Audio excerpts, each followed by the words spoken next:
بسم اللہ الرحمن الرحیم۔ کل جو گراسی گراؤنڈ میں مریم نواز شریف صاحب کی آمد تھی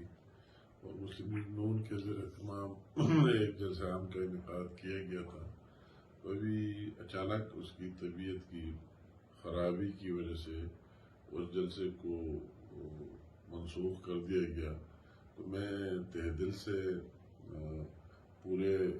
کے پی کے سے اور پھر خصوصاً سوات کے لوگوں نے اور پھر خصوصاً ننگورہ کے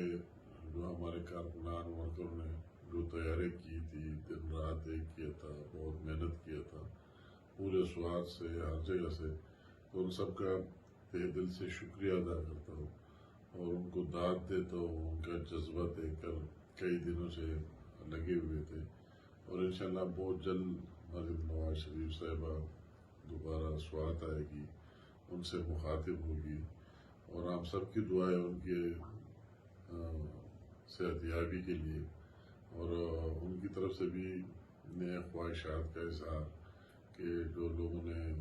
محنت کی، جو جذبہ اور محبت تھا، اللہ تعالیٰ اس کو قائم دائم رکھے اور جو فیز 2 کے انتخابات 31 مارچ کو ہو رہے، امید ہے کہ اسی دفعہ لوگ ضرور انشاءاللہ تعالیٰ شیر پر مہر لگا کر مسلم لیگ نون کو کامیاب کریں گے۔